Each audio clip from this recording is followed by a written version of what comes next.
Welcome to HortTube. My name is Jim Putnam. This is a weekly garden tour here in Raleigh, North Carolina, Zone 7B.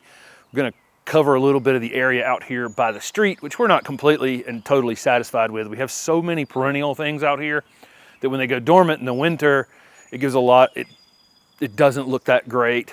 Summer, of course, it'll be just blooming like crazy, but it may be just overplanted actually with some perennials. I think we probably want to find a couple more little evergreen pieces to put in here and then get a little bit more control of it overall. There are some interesting things out here though.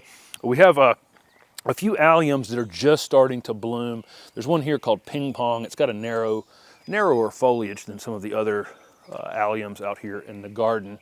But it's about to open a flower there, hoping for, and I can see a few more down in there. So most of our early spring flowering bulbs are much earlier than this, but the alliums tend to be a little bit later. We have perennials coming up through our bulbs everywhere, which we do on purpose so that the bulb, we don't have to cut you shouldn't cut the foliage back on them because they need that to store for next year. But having perennials come up through them kind of makes them disappear a bit. The alliums though bloom so much later that strategy doesn't work quite as well. And back here behind these cone flowers, we've got this allium here called cristophii or cristophii. It's been blooming for about a month, and a month ago these cone flowers weren't here, and it was standing out by itself. But it's going to need to move. We'll again let that thing die completely back so it stores the energy, rebuilds the bulb for next year, and then we'll replant it. There's a couple more back there that have basically finished at this point. There's a lot of weeds out here. We have not mulched yet. For various reasons of being out of town and being sick and several other things, mulch is coming tomorrow. So we've got triple shredded hardwood. It's going to go down out here. It's going to need to be edged along the curb here, and then mulch will go in between these perennials. It'll actually be pretty easy to mulch out here because I can approach it with the wheelbarrow this way, and we can see all the things that are up, and we won't hurt anything at this point. The upright butterfly bush, the butterfly towers white butterfly bush is on its way back up, and you can see how fastigiate it is. It just every year it just comes straight out of the ground vertical and doesn't eat too much of a it doesn't have too much of a footprint. It's got a few pieces sticking out on the side over there that I'll go ahead and cut off. It's actually budded up to bloom. Sometimes when we're shooting these videos, I make discoveries. Sliding up this way, the only evergreens we have in this bed, we have one boxwood planted here. Took a little bit of cold damage back in December, but it's coming back out of that. These cone flowers out here are interesting because cone flowers in the back garden where we used a lot of triple shredded we used compost, we used wood chips, we used triple shredded hardwood mulch, and it's all broken down. The soil is just super improved, and we can dig down this far before we even find the red clay anymore. Those cone flowers are like this tall, and they're not they're not that happy. The ones out here where we barely did any soil improvement and we slapped them in the clay, these were started from seed. You can see how much they've jumped out of the ground already. And last year, this little section right here, they end up about 6 feet tall. They're already about to flower. So it's kind of interesting. Some of these native perennials actually kind of like some abuse. I mean, not abuse, but they don't need that, $1 million soil to perform well. I'm gonna have to, here's one that's come up from seed. In front of our agave. Our agave took it pretty hard this winter. All the larger leaves down at the bottom took it pretty hard during that December freeze, but it's got tons of new growth in the center there. It was planted where the water drains away from it well. We'll move this coneflower out of the way because I think it'll put on some growth pretty quickly this spring. Lots of agastache out here, right there. That one's come back. Some of the newer varieties of agastache, some of the really impressive yellows and, interesting. I will say that probably at least 6 out of 10 of the different newer varieties of agastache we've tried have not come back for us. Just some of them are really interesting yellows and that kind of thing. None of them seem to be very good actual landscape plants. Like they are the first year, but when they go to sleep and come back, they're just weak in some way. So I would highly recommend older varieties that have some proven track record, like Blue Fortunes and that kind of thing. And I'll show you a gold foliage one around the corner in just a minute. And then we have the penguin, what is it, green penguin? Yeah, green penguin pine. That's the other evergreen we have here. But I think somewhere down there we'll pop out one of those cone flowers or move a couple cone flowers around and get something else that's evergreen, because in the winter time, this is just all gone except for 3 little pieces here. Clematises are still blooming well. Another working theory on the Agastache is it's another one out here on the outside of the fence that it's another native that's doing quite well without having amended the soil a whole lot. And this bee balm fits into that category as well. Look how this thing has come back and it's just absolutely gone wild. It's gone past the edge of the fence at the entrance, and I don't want it that far out. There's a pruning video that will either have gone up before you see this or right after this, where I tame some of the perennials that have come back in the garden as bullies. And we're gonna fit this bee balm kind of into that category a little bit. I'm gonna go in here and just get, just basically reshape this curve and take out these upright pieces to about there. So I'm still gonna have lots of it. It's still gonna look great, but it needs to be tamed in just a little bit. We've planted annuals out here. There's vinca. Any place where we have bare dirt, we want to plant something. Got some crabgrass coming up in here already. Got, unfortunately, that looks like Bermuda, but there's a few weeds we're going to have to pull before we mulch out here, and we'll edge all of this. There's still a few pansies that still look okay from the out here. It had a little more protection, I think, from that December freeze. So the couple pansies that are out here look okay. And then it gets a little wild. We've got, I think there's 3 different varieties of Asclepias out here. So there's Asclepias tuberosa that I didn't point out on the other end of the fence, and then a couple other varieties of Asclepias. So we don't just have the pollinator plants to get the bees and the butterflies and everything. We also try to have the host plants out here as well. So there's parsley and fennel in the back garden. Some of those things are really good host plants for the caterpillars to use. This anemone, this is another bully.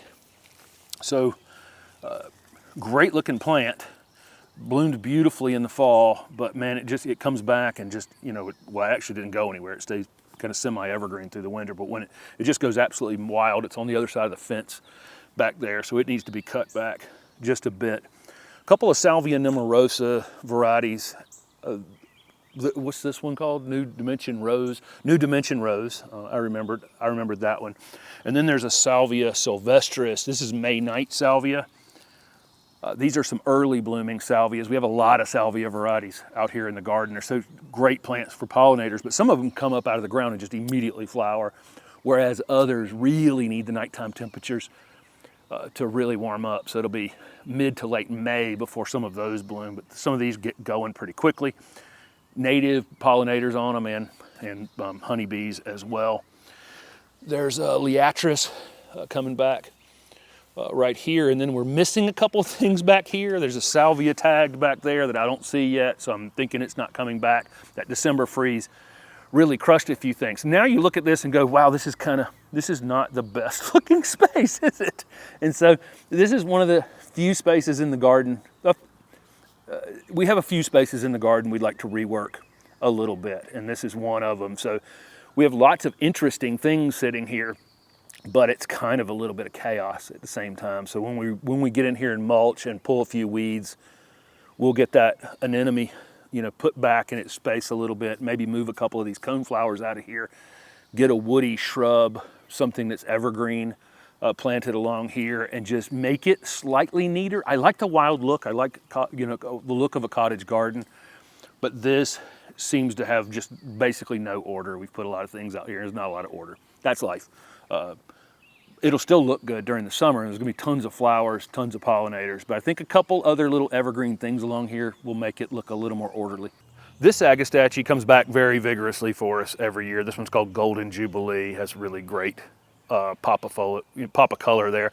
You can see the anemone behind it wants to come through the fence and eat it, but that is one that we've had reliably come back. So that again, some of these newer ones I just don't know, regardless of where we've planted them in the landscape, they haven't come back reliably. And that's at Arizona, Sun, and one other. I can't remember the other name of the other one that's just not been very reliable for us. We've wanted the yellow agastache. That one's yellow foliage, but I mean actual yellow flowers or some kind of orangey flowering ones, but they just don't seem that reliable for us. Anyway, we're really happy with this evergreen dogwood, this Empress of China dogwood. So we call this an evergreen dogwood. It's not technically evergreen, it just delays losing its leaves until the new leaves typically push it off in the spring. So, you know, that's called tardily deciduous. It means it holds its leaves through the winter till the new leaves come on and push the old ones off. This thing though lost its leaves, a lot of its leaves, after that December freeze, and it looked like it was in trouble. And so it was basically a deciduous dogwood through the winter. It had lost probably 85% of its leaves, and the leaves that it had remaining looked bad. But all it did was push them off early. Instead of waiting for these new leaves to come on, all the new foliage has come out and the flowers are getting bigger. One of the main things I love about this dogwood, and look how many flowers you get on one branch. There's probably 150 flowers, you know, up that single branch right there, and it's every branch is like that. This dogwood builds so much anticipation. You know, our native dogwoods tend to bloom out pretty quickly and then they're done. And then the Kusa dogwoods come in about now and they'll bloom a little bit longer than our natives. But this thing, these little flowers start to appear with the little, you know, the bracts start to appear probably 3 weeks ago or so. It's very small and they're getting larger and larger and larger. And Buddy Lee and I took a photo. He was here last June for a plant thing that was happening in Raleigh. And we took a picture on the other side of the fence and this thing was in full bloom the second week of June. So here we are, it's April 28th. This thing will still be in bloom 6 weeks from now if it's the same as it was last year. And it takes a long time for these to get, they'll get this big and then they'll eventually color up bright white. So we're really happy that the thing's not dead because it looked very bad after that December freeze. But again, all it did was just jumpstart or get a jump on losing its leaves a little earlier. Me saying that the native dogwoods have a very short bloom time is not me disparaging them. I love them. I had a beautiful one at the old house that overhung my porch. It was one of my absolute favorite trees in my landscape for its shape, its form, for the seeds, for the birds, everything. Not a disparaging comment. This one just blooms a lot longer. This is another of the early blooming Salvia nemorosas. This one's called Caradonna. It's actually a little longer bloomed than some of the others. We had this one, we actually cut this one back after it kind of finishes blooming. It'll flush back out and re-bloom for us. There's an annual Salvia right next to it. The one beauty of Salvia, if you have chewing pests in your garden, whether they be rabbits or deer, you know, they don't mess with them. This mint family, which I've done a video on the channel for, you know, all of those things in the mint family, which is a lot of the herbs that we eat, like basil and mint, of course. Salvia belongs in that same family. And a lot of bee balms in that family. Most of them have square stems, so it's kind of, you know, one way you can identify them, but they all of them have some sort of fragrant foliage that is maybe slightly appealing to us, something like basil, but it's very strong scented to other animals that come along and try to chew them. So they're great additions to the garden if you have those kind of pests. Here's the few remaining snapdragons we had from the December freeze. We left a few, the others were pretty much dead, but we had a giant bed of these planned. It was all gonna be, you know, 50 square feet of snapdragons, and it turned into 3 square feet of snapdragons. We'll leave them in that spot for the next, you know, month or so.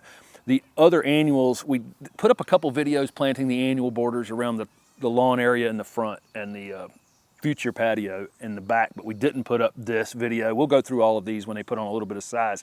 It is raining and raining and raining, and these things would like to dry out a little bit. The zinnias look like they've been through 12 inches of rain since we put them in, and it's kind of felt like it. So there's celosia and zinnias and salvias and other things in here. Steph does a really good job of mixing these oranges and yellows and vibrant colors together, and it turning out really, really well. I think I would get this wrong if I was designing these little beds, but she does a great job with them. And they're in little, they're in clusters. They're not in little lines or anything like that. So look forward to showing you this once it dries out a little and they get some sunlight on them. The other thing in the pruning video is this Salvia, this rhythm and blues Salvia. Every time it goes to sleep, it comes back up 5 times bigger, and it's another one that we may end up eliminating out here. It just is so aggressive. I'm going to just make it smaller this year, and that'll be in that pruning video, just taming some of the bullies in the garden. This hydrangea paniculata Yuki Gesho is just stunningly beautiful. Some things just don't need flowers. So you have, this white wedding hydrangea will have inflorescences this big later this summer, and it's going to be one of the showiest things in this entire garden. But right now, man, this thing is just one of the stars in the garden. It has red stems, which really highlight this variegated foliage. I'm hoping maybe we'll see a flower on it this year. It just doesn't flower a whole lot, maybe because of how vigorous it's waking up right now. We have this one in some late day shade. If you could find this plant, it's just such a beautiful plant. And again, sometimes it just doesn't matter whether something flowers or not when it's that showy.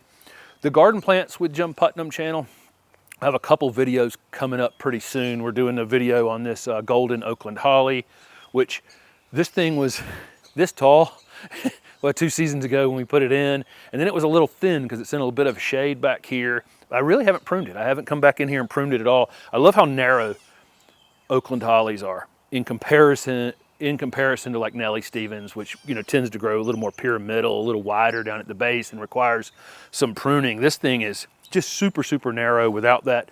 And the Viburnum nudum, one of our native viburnums, is completely budded up. This will be covered in pollinators in